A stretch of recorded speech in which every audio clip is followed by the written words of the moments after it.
জনাব হাসান আল মামুন এবং আমাদের উচ্চতর পরিষদের সদস্য অ্যাডভোকেট খালিদ, আমরা তিনজনে আমরা মতবিনিময় করেছি। আমাদের এই মতবিনিময় দেশের চলমান পরিস্থিতি, বিশেষ করে নির্বাচন এবং নির্বাচনে আপনারা জানেন যে বিএনপির সাথে যারা যুগপৎ আন্দোলন করেছে তারা আমরা একত্রে নির্বাচন করছি এবং বিএনপির ভারপ্রাপ্ত চেয়ারম্যান জনাব তারেক রহমানের ঘোষণা ছিল যে আমরা একসাথে আন্দোলন, একসাথে নির্বাচন এবং একসাথে জাতীয় সরকার। তো নির্বাচনে আমরা মিত্র দল হিসেবে আমরা গণ অধিকার এবং আমরা দেখেছি যে আমাদের আরও ভ্রাতৃপ্রতিম কিছু সংগঠন সমূহ যারা একসাথে আন্দোলন সংগ্রাম করেছি, রাজনৈতিক দল, সেই সমস্ত জোটে বিএনপি আমাদেরকে আসন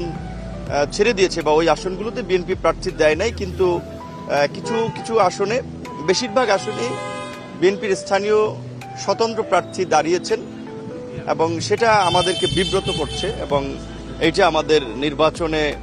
মাঠে একটা চ্যালেঞ্জও, সেটা আমরা যারা ভারপ্রাপ্ত চেয়ারম্যান জনাব তারেক রহমানকে জানিয়েছি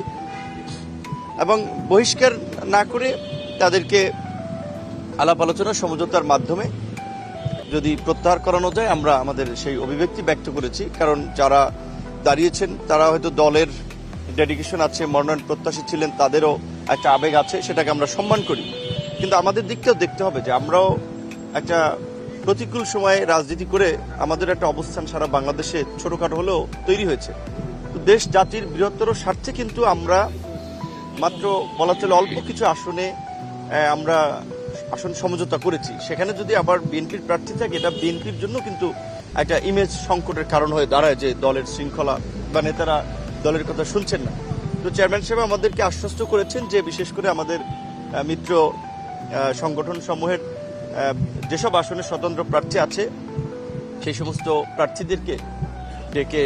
কথা বলবেন এবং তাদেরকে আমাদের সাথে কাজ করানোর নির্দেশনা দিবেন। পাশাপাশি আমরা নির্বাচনের মাঠে কি ধরনের চ্যালেঞ্জ তৈরি হতে পারে এবং নির্বাচন পরবর্তী রাজনীতিতে, কারণ হচ্ছে যে আগামীতে নির্বাচন হলেই দেশ সংকট থেকে উত্তরণ হবে সেটি ভাবার কোনো অবকাশ নাই। সেক্ষেত্রে এই যুগপৎ আন্দোলনের মধ্যে দিয়ে গড়ে ওঠা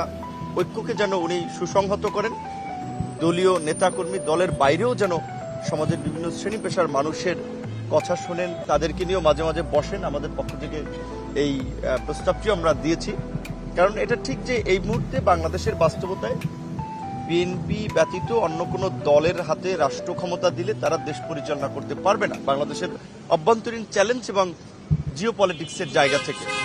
সো দেশের স্বার্থেই কিন্তু এই মুহূর্তে আমাদেরকে বিএনপিকে সহযোগিতা করতে হবে, যেই কারণেই কিন্তু